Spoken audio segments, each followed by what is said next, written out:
Hello everyone, I am Professor Vinayak Marashkar, Assistant Professor of Commerce, Government First Aid College, Navalgun. In this video, we will be discussing about how to appoint a company auditor, what qualification does the auditor has, what powers he enjoys, and if the shareholders company are not satisfied with his work at such point of time, how to remove such an auditor. So we'll begin with the session with the objectives of this session. The learning objectives of this session is to understand qualification and disqualification of an auditor, to understand how an auditor is appointed and who appoints auditors.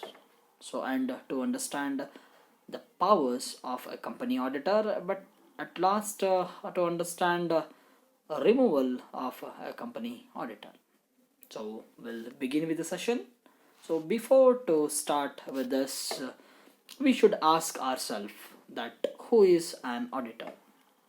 So, as we know, in the previous session, we have discussed about who is an auditor. So, we'll just summarize it so that we will give a link between previous and this video. So, here, auditor is a person. So, auditor is a person whose work is to verify books of accounts maintained at a company. So, he verifies books of accounts to bring true and fair view of books of accounts, and also he brings value to financial statements. So if accounting statements are audited, the company can easily file tax on income. So ಕನ್ನಡದಲ್ಲಿ ಹೇಳೋದಾದರೆ, ಈ auditor ಅನ್ನುವಂಥ ಶಬ್ದವನ್ನು ನಾವೇನು ಬಳಸಿದ್ದೀವಿ, ಕನ್ನಡದಲ್ಲಿ ಅದಕ್ಕೆ ನಾವೇನಂತೀವಿ ಅಂದರೆ ಲೆಕ್ಕ ಪರಿಶೋಧಕ ಅಂತ ಕರಿತೀವಿ. ಸೊ ಆಡಿಟಿಂಗ್ ಅಂದರೆ ಲೆಕ್ಕ ಪರಿಶೋಧನೆಯಲ್ಲಿ ತೊಡಗಿರುವವನಿಗೆ ನಾವು ಲೆಕ್ಕ ಪರಿಶೋಧಕ ಅಂತ ಕರಿತೀವಿ. ಈ ಲೆಕ್ಕ ಪರಿಶೋಧಕ ಅಂತ ಏನು ನಾವು ಅವರಿಗೆ ನೇಮಕಾತಿ ಮಾಡ್ತೀವಿ, ಅವರನ್ನು ಹೇಗೆ ನೇಮಿಸುವುದು, ಅವ್ರಿಗೆ ನೇಮಿಸಬೇಕಂದ್ರೆ ಅವರು ಯಾವ್ಯಾವುದರ ಬಗ್ಗೆ ಅಧ್ಯಯನ ಮಾಡಿರಬೇಕು, ಅವರಿಗೆ ಯಾವ್ಯಾವ ಪವರ್ಸ್ಗಳಿವೆ, ಹಾಗೂ ಕಂಪನಿ ಅವರ ಕೆಲಸದಿಂದ ಸಂತೃಪ್ತ ಇಲ್ಲ ಅಂತಂದರೆ ಅಂತಹ ಸಮಯದಲ್ಲಿ ಕಂಪನಿ ಅಥವಾ ಶೇರ್ ಹೋಲ್ಡರ್ಸು ಅವರನ್ನ ಹೇಗೆ ಕಂಪನಿಯಿಂದ ಹೊರತೆಗೆಯಬಹುದು ಎನ್ನುವಂತಹ ಕಂಟೆಂಟನ್ನು ಇವತ್ತು ಈ ವಿಡಿಯೋದಲ್ಲಿ ನಾವು ಡಿಸ್ಕಸ್ ಮಾಡ್ತಾ ಇದ್ದೇವೆ.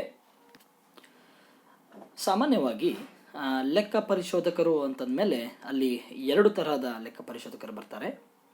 ಒಂದು ಆಂತರಿಕ ಲೆಕ್ಕ ಪರಿಶೋಧಕರು ಅಂತ, ಇನ್ನೊಂದು ಬಾಹ್ಯ ಲೆಕ್ಕ ಪರಿಶೋಧಕರು ಅಂತ. ಸೊ ಆಂತರಿಕಕ್ಕೆ ನಾವು ಇಂಗ್ಲೀಷಲ್ಲಿ ಇಂಟರ್ನಲ್ ಆಡಿಟರ್ ಅಂತ ಕರಿತೇವೆ. So internal auditor works for the entity which he or she audits. So which means here the internal auditor is working as an employee of the company, who will be always be there in the company, who always be involved himself in company's auditing work. So therefore such an audit we have called in earlier session as continuous audit, wherein auditor is continuously involved in verification of books of accounts. Then we have another category which is called as external auditor. So ಕನ್ನಡದಲ್ಲಿ ನಾವು ಇದನ್ನು ಏನಂತೀವಿ ಅಂದರೆ ಬಾಹ್ಯ ಲೆಕ್ಕ ಪರಿಶೋಧಕ. So ಆಂತರಿಕ ಲೆಕ್ಕ ಪರಿಶೋಧಕ ಕಂಪನಿಯ ಪ್ರಿಮೈಸಸ್ಸಲ್ಲೇ ಕೆಲಸ ಮಾಡಿ ಕಂಪನಿಯ ಲೆಕ್ಕ ಪತ್ರಗಳನ್ನು ಪರಿಶೀಲನೆ ಮಾಡ್ತಿದ್ರು. ಸೊ ಇಲ್ಲಿ ಬಾಹ್ಯ ಅಂದರೆ external. So external auditor is independent of the client which he or she audits. So ಇವರು ಆಂತರಿಕ ವ್ಯಕ್ತಿಯಾಗಿ ಕೆಲಸ ಮಾಡೋದಿಲ್ಲ. So the external auditor does not work as an employee, but he works to verify the books of accounts, and for which he charges fees. Whereas if we compare with our internal auditor, who is taking salary, why? Because he is an employee of the company, he takes salary for his efforts, and here external auditor is independent, so therefore he is taking fees for his task. So very clear, it's very clear from this that auditors are of two types.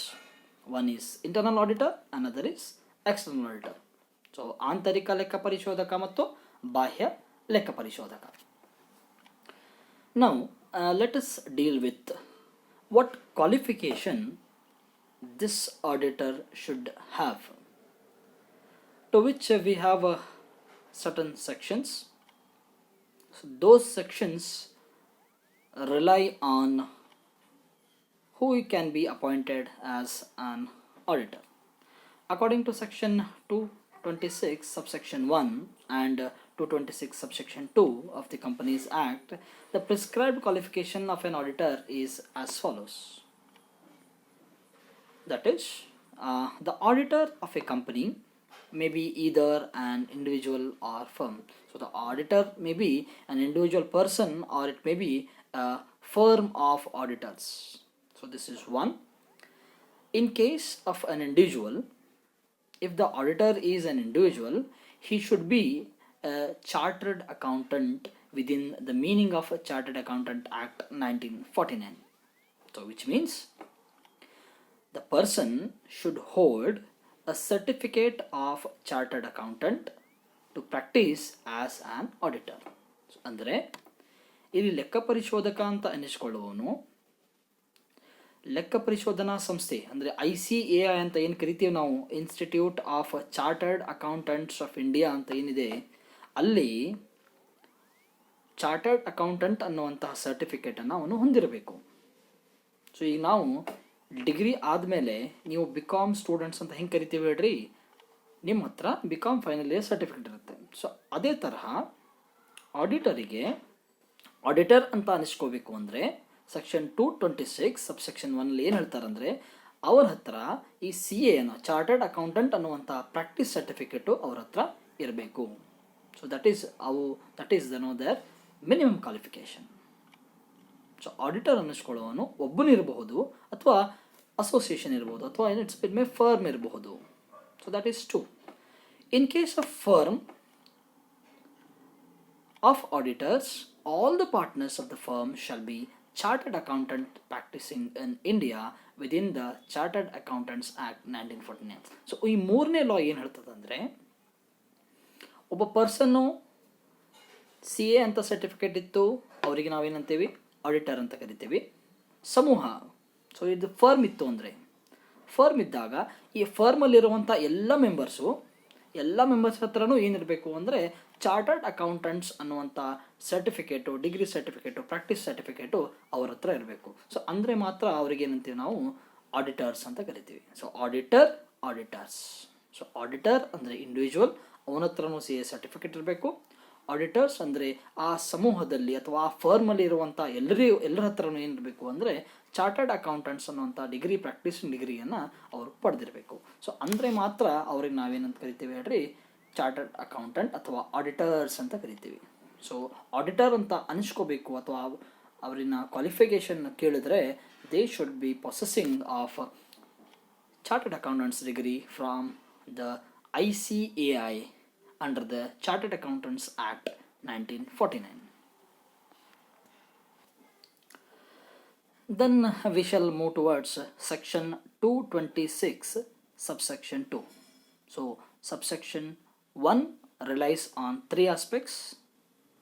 Now section 226 subsection 2. So this relies on a person holding a certificate issued by the central government under restricted state auditors rule prior to the enactment of Part B State Laws 1951 and can also be an auditor of the company. The central government is empowered to frame rules relating to granting, renewals, suspension or cancel of such an certificate. So which means along with the chartered accountant's degree, there is another section for qualification of auditor, that is, central government can appoint a person as an auditor as per Part B of State Laws 1951. Now we have seen who can be appointed as an auditor. So based on the previous 2 sections, we can easily conclude that the chartered accountant can be called as an auditor. So if it is a firm, the members of such a firm, all the members in the firm should have the certificate of chartered accountant. So this slide relies on who cannot be an auditor. So we have titled it as disqualification of an auditor. So if we know who is not auditor, we can easily understand who can be an auditor. So in this we have focused on one, that is an auditor cannot be a body of corporate. So we are appointing auditor for a joint stock company to such corporate body. It may be board of directors or management. The person whom we are appointing as an auditor should not be a member of it. An auditor cannot be an employee officer of the company. So auditor to whom we are appointing to such a company, he should not be the employee of such company or the officer of such company. ಅಂದರೆ ಈ auditor ಲೆಕ್ಕ ಪರಿಶೋಧಕ ಅಂತ ನಾವೇನು ನೇಮಕಾತಿ ಮಾಡ್ತಿದ್ದೀವಿ, ಅವರನ್ನ ನೇಮಕಾತಿ ಮಾಡಬೇಕು ಅಂತಂದರೆ ಅವರು ಆ ಕಂಪನಿಯ ಬೋರ್ಡ್ ಆಫ್ ಡೈರೆಕ್ಟರ್ಸಲ್ಲಿ ಇರಬಾರ್ದು, ಹಾಗೂ ಅವರು ಆ ಕಂಪನಿಯ ಅಧಿಕಾರಿ ಆಗಿರಬಾರ್ದು, ಅವರು ಆ ಕಂಪನಿಯ ಎಂಪ್ಲಾಯಿ ಕೂಡ ಆಗಿರಬಾರ್ದು. ಅಂಥವರಿಗೆ ಮಾತ್ರ ನಾವೇನು ಮಾಡಬಹುದು ಹೇಳ್ರಿ, ಕಂಪನಿಯ ಲೆಕ್ಕ ಪರಿಶೋಧಕ ಅಂತ ನೇಮಕಾತಿ ಮಾಡಬಹುದು. ಅದ್ರ ಜೊತೆಗೆ number 3 is a person who is a partner or who is in the employment of an officer of the company cannot be the auditor of the company. ಅಂದರೆ ಪಾರ್ಟ್ನರ್ಶಿಪ್ ಫರ್ಮಲ್ಲೂ ಕೂಡ ಆ ಪಾರ್ಟ್ನರ್ಶಿಪ್ ಫರ್ಮಲ್ಲಿ ಪಾರ್ಟ್ನರ್ ಆಗಿ ಇರುವಂಥವರನ್ನು ನಾವು ಆಡಿಟರ್ ಆಗಿ ನಾವು ನೇಮಕಾತಿ ಮಾಡಲಿಕ್ಕೆ ಬರುವುದಿಲ್ಲ. Then a person who is indebted to the company for an amount exceeding 1,000 rupees cannot be the auditor of the company. So ಇಲ್ಲಿ ನೋಡಿದ್ರೆ ಅರ್ಥ ಆಗುತ್ತೆ, ಪರ್ಸನ್ ಆ ಯಾವ ವ್ಯಕ್ತಿಗೆ ನಾವು ಆಡಿಟರ್ ಅಂತ ನೇಮಕಾತಿ ಮಾಡ್ತೀವಿ ಅವರು ಆ ಕಂಪನಿಗೆ 1,000 ಕೊಡೋದು ಇರಬಾರ್ದು, 1,000 ಕಂಪನಿಯಿಂದ ಅವರಿಗೆ ಬರುವುದು ಇರಬಾರ್ದು. ಸೊ ಅಂಥವರನ್ನು ನಾವೇನು ಮಾಡಬೇಕಾಗ್ತದೆ ಹೇಳ್ರಿ, ಆಡಿಟರ್ ಆಗಿ ನೇಮಕಾತಿ ಮಾಡಬೇಕಾಗ್ತದೆ.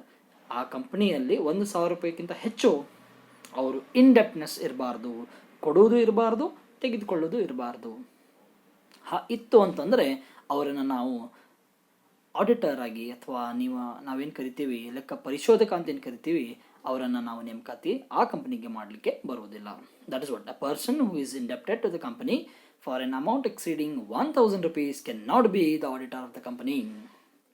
So last, person who is a member or a director of a private company or partner in a firm which is the managing agent or the secretaries and treasurers of the company cannot be the auditors of the company. So by looking at this we can easily conclude that the person to whom we are appointing as an auditor should not be at any part of the company. So he should be an independent person to bring all transparency in books of accounts which the company has maintained. Now the question comes,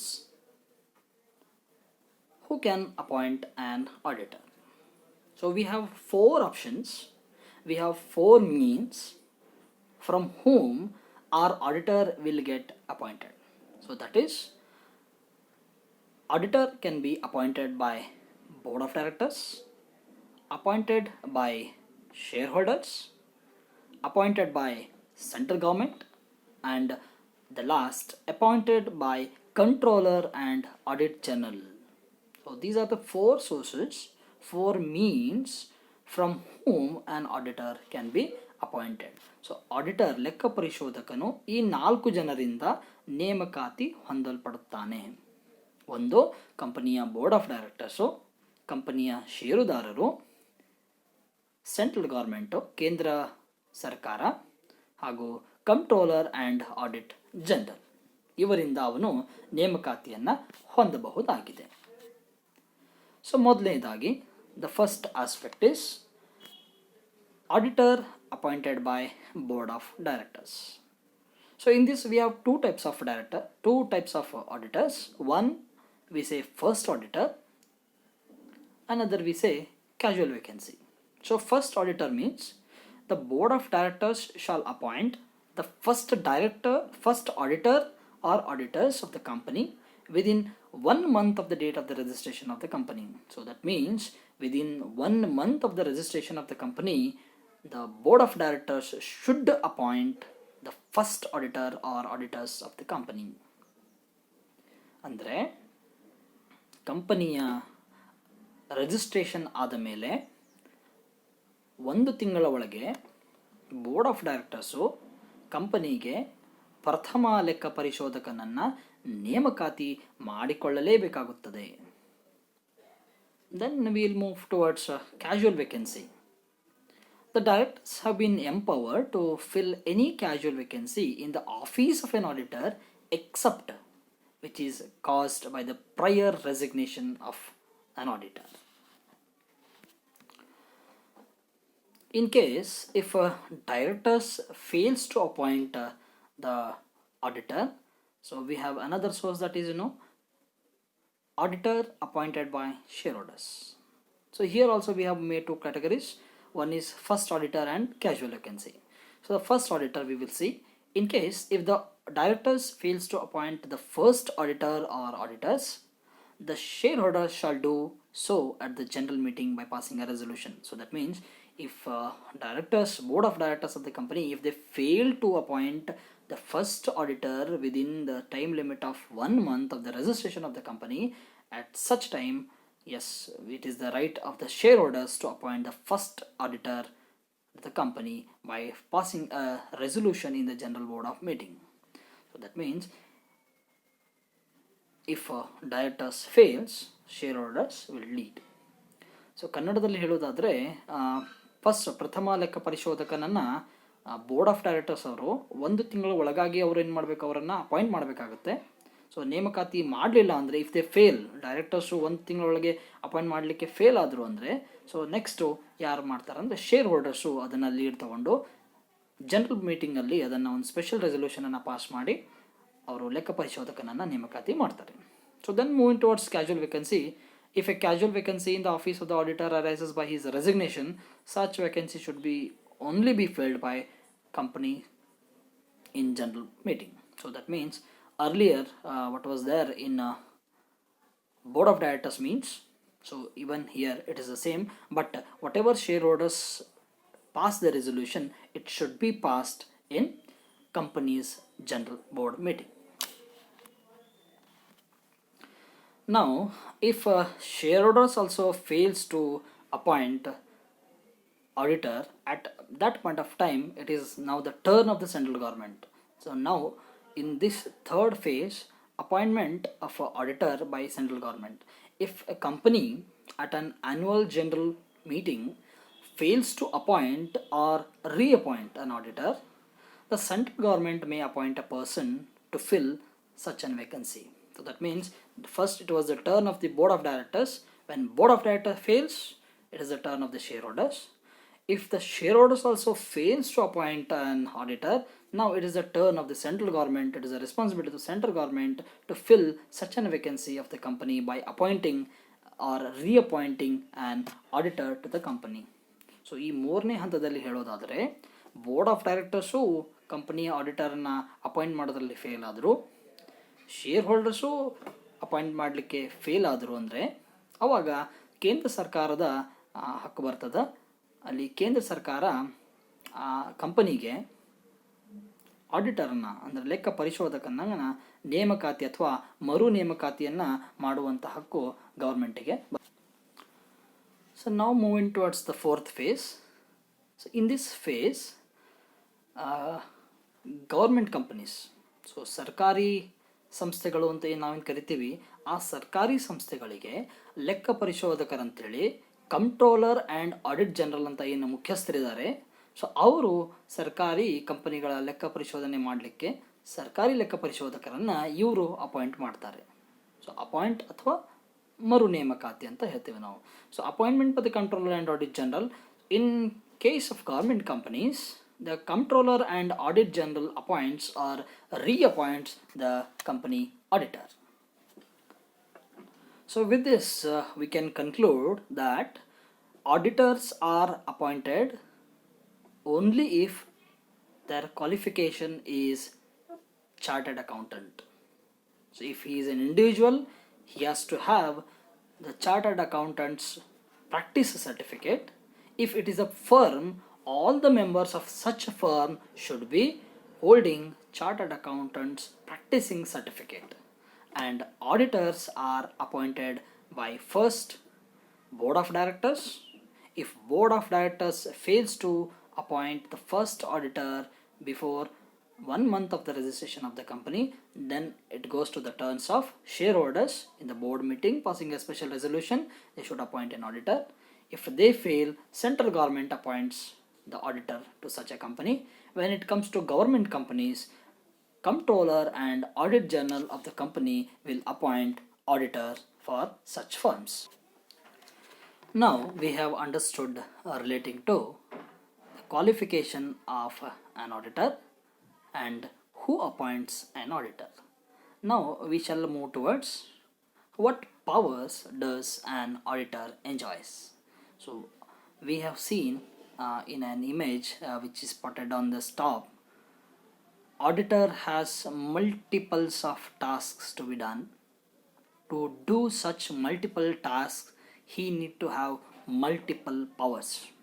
So Companies Act 2013 enables an auditor to discharge his duty properly, has given him plenty of powers. So we will discuss those powers one by one. So ಲೆಕ್ಕ ಪರಿಶೋಧಕನಿಗೆ companies act 2013 ಹಲವು ವಿಧಾನದ ಹಕ್ಕುಗಳನ್ನು ನೀಡಿದೆ. ಯಾಕಂದರೆ ಈತ ಮಾಡುವಂತಹ ಕೆಲಸಗಳಲ್ಲಿ ತೊಂದರೆಗಳು ತೊಡಕುಗಳು ಬರುವುದುಂಟು.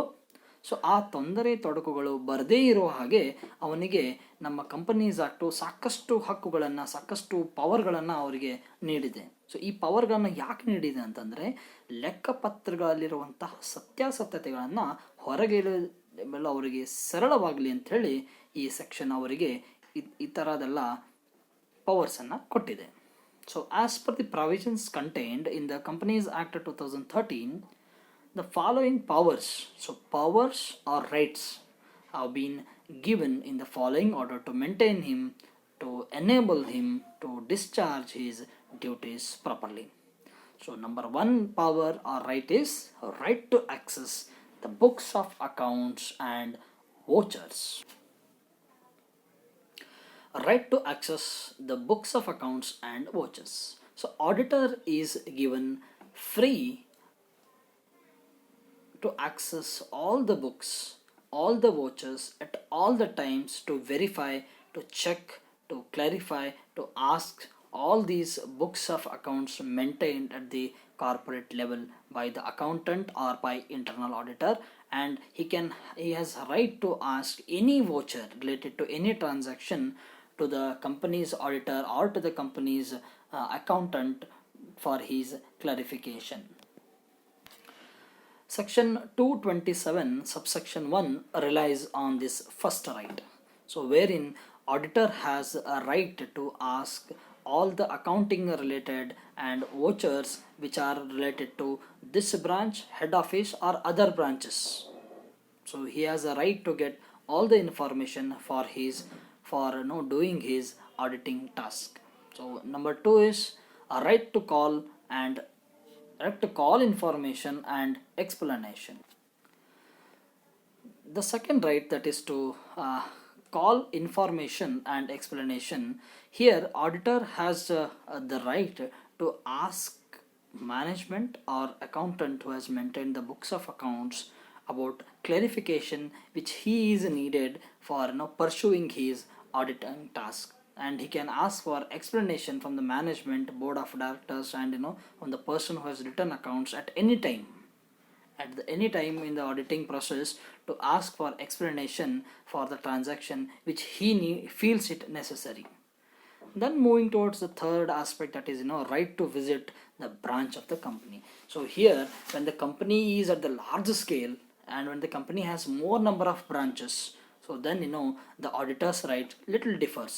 So right to visit the branch of the company, if the branch is located in India, then he has a right to visit at any part of India, visit, collect the information, do his auditing tasks. But in case of banking company, if he is likely to visit the branch, if it is located outside India, at that point of time he has no right to go outside and get the information and explanation. So at such point of time, what he can do is, if the foreign company has appointed an auditor and who has been appointed to do the auditing task of foreign branch, such auditor's statements he can bring it, and he can re-audit it.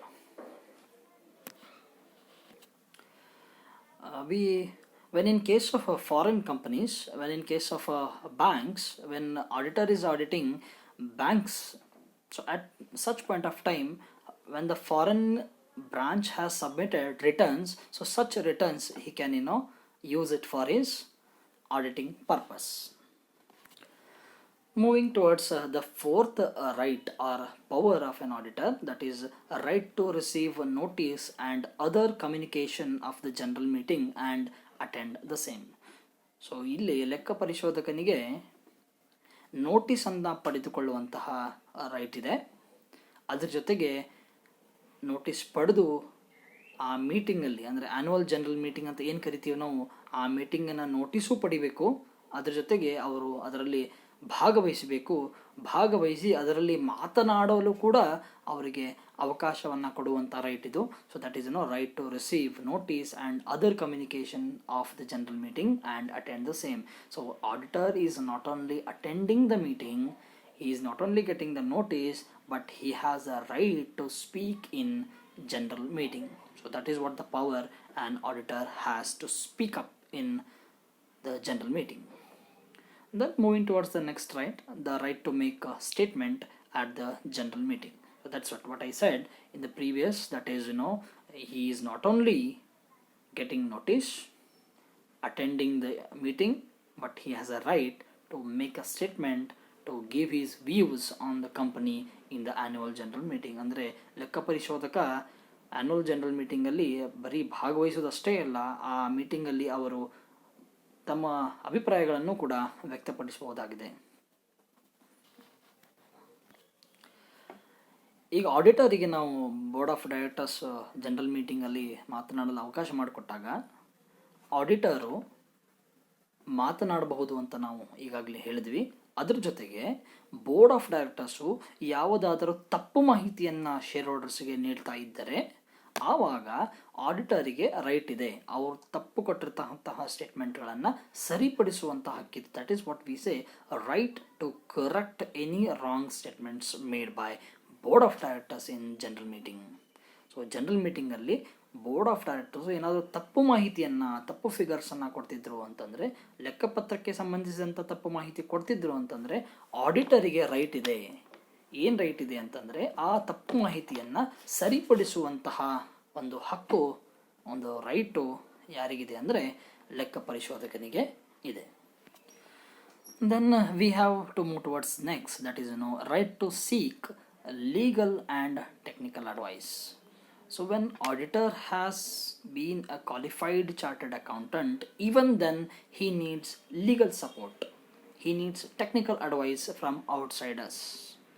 But he can seek advices, but he should take his own decision relating to his auditing. So he can just seek an advice, he can just seek a help, but ultimately the opinion about the company's accounting has to be given by auditor.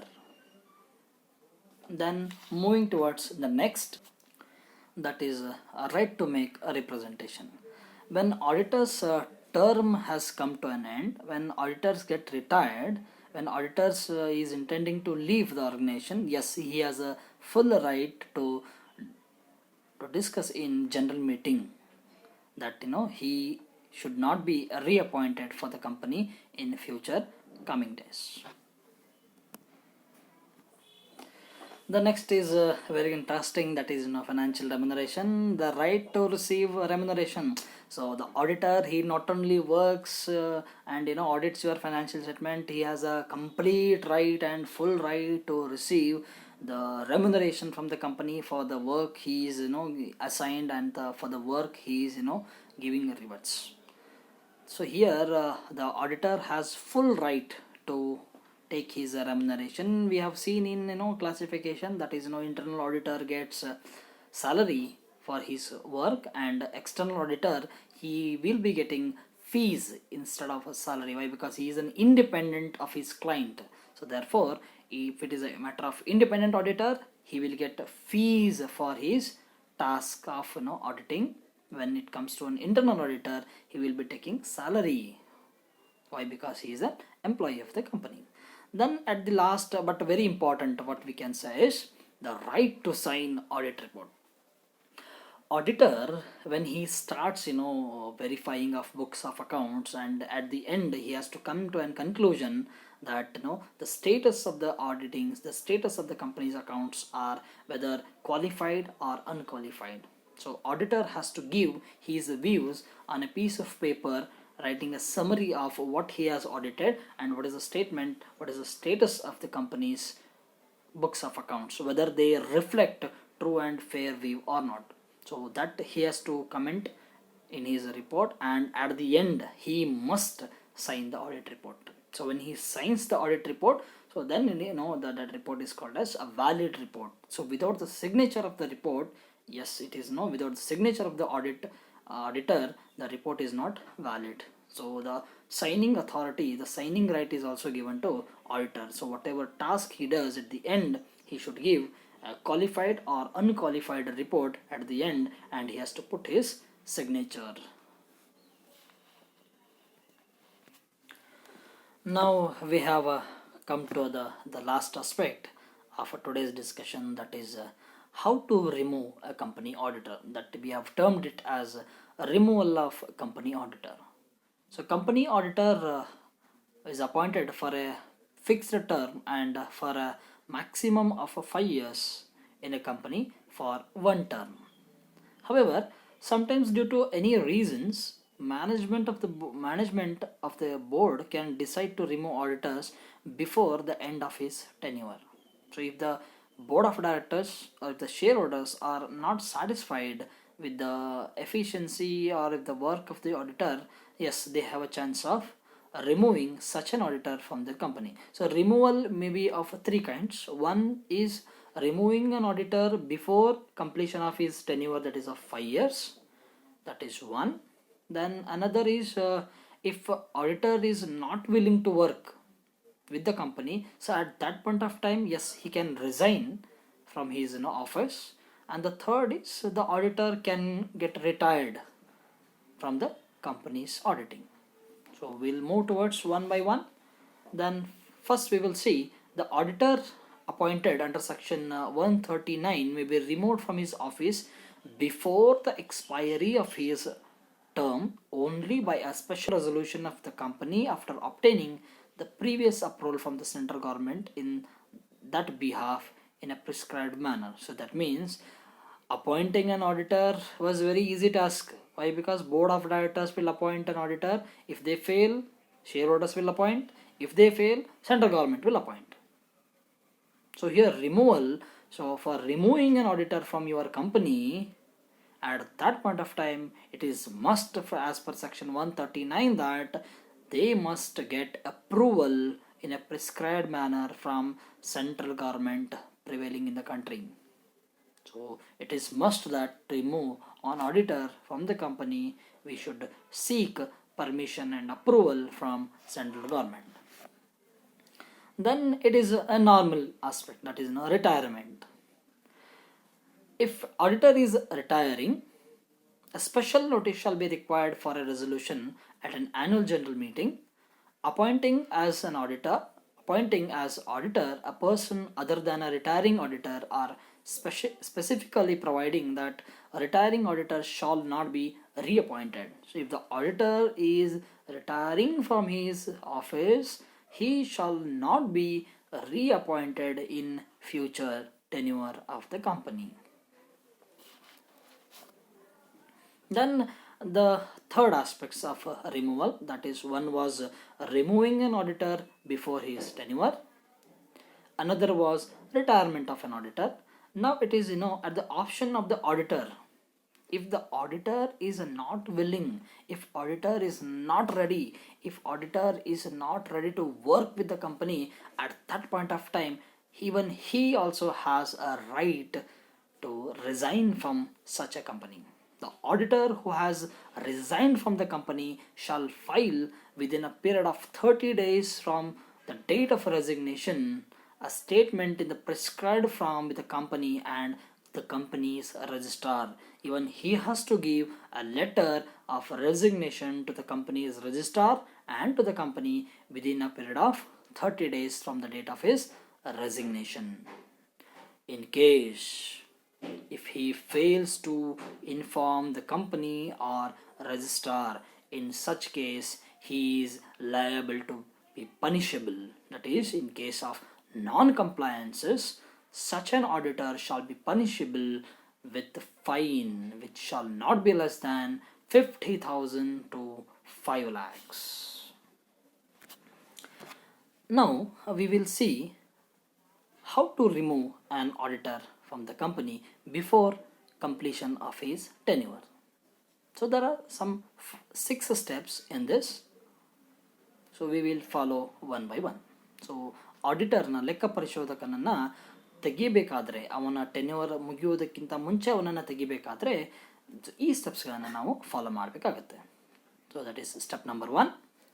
A special notice of not less than 14 days is to be given by the shareholders to the company for removal of the auditor and reappointment of a new auditor subsequent to the removal of the auditor. So that means in the first step, within 14 days, a special notice has to be passed by the shareholders to be appointed and a removal of the old. So that is, removal of the old auditor and appointing a new auditor.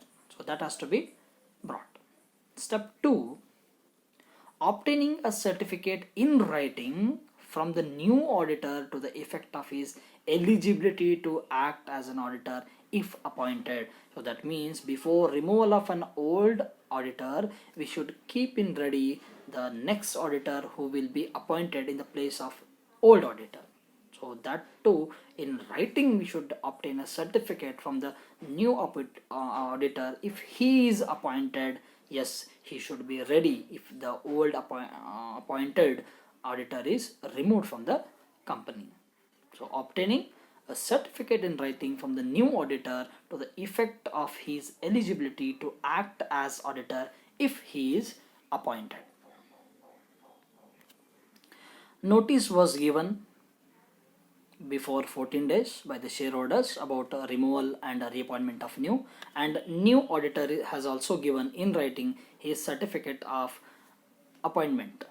Then third step moves towards holding a board meeting of the company to pass the following necessary resolutions. So what resolution has to be passed in board meeting? So one is, consider the special notice for a removal of the company auditor by the shareholders. So first we should consider the special notice for removal of auditor by the shareholders. Then approve the draft notice to authorize company secretary and board of directors to issue notice. Number 3, to authorize the board of directors of the company to make an application to the central government under section 224 subsection 7. So here also the board of directors should seek permission from the central government for removal of this existing auditor. And the fourth aspect is to authorize the company secretary or board of directors of the company to inform the auditor of the decision. So the board of directors and company secretary should inform the auditor of the decision of the board of director of his removal. So that means the company secretary or board of director has the right to inform our auditor that he is being removed from the company. So very simple. One is, we should consider the special notice of removal which is being received by the shareholders, approve such a notice so that to authorize company secretary and board of directors to issue notice to our old auditor, and also board of directors should comply and to apply for central government under section 224 subsection 7 of removal of auditor, and to authorize CS, that is company secretary and board of directors, to inform about removal of auditor to our old auditor. In fourth step, board of directors and company secretaries will inform the auditor about his removal. That is intimate the auditor of his removal in writing along with a copy of special notice. So what the meeting which was held and the resolution which was passed in third step has to be attached to this order. That is you are informing auditor who is being removed, you are informing him in writing, and along with which you are attaching the resolution which was passed in board meetings. In the fifth step, we are holding an annual general meeting to pass the necessary resolutions. One is to approve the removal of auditor, which was passed in earlier general meeting. Then appointment of a new auditor, we should pass a resolution relating to this. Then we should also pass a resolution to authorize board of directors and company secretary to intimate the new auditor for appointing for his new appointment. So earlier in the earlier step, the board of directors and company secretaries have informed the old auditor who is been removed about his removal. Now they are only the holding responsibility that they should appoint, they should intimate the new auditor about his appointments. So to authorize the board of directors and company secretary to intimate the new auditor of his appointment and to make an application to the central government or a regional director under section 224 subsection 7 of the act for removal of the auditor. So they have removed the old and they have intimating the new auditor for his appointment. Coming towards the last aspect, that is upon a receipt of approval from the regional director, intimate the new auditor of his appointment as an auditor of the company to hold the office until the conclusion of the next annual general meeting. So that is the last step wherein all the procedures are being done. So starting from the meeting, application, informing central government, calling for a meeting, annual general meeting, passing the resolutions, taking in writing the approval from the new auditor. Then now we are asking the new auditor to hold his office till the conclusion of the next annual general meeting of the company. Now we are at the summary, we are at the last part of the discussion. So far in this video we have discussed about auditor, who is an auditor, internal auditor and external auditor, what qualification does an auditor should have as per the statutory norms, who can appoint an auditor. We have seen board of directors can appoint. If they fail, shareholders will appoint. If they fail, central government will appoint. And for government companies, it is controller and audit general will appoint auditors for government companies. And for rights and powers, we have seen plenty of powers, we have seen plenty of rights of an auditor, starting from access towards books and till signing of audit report, and at the last removal of company auditor. So removal of company auditor before his tenure, removal by means of retirement, and removal by means of a resignation of company's auditor. So this is what we have discussed in this video. Thank you for listening.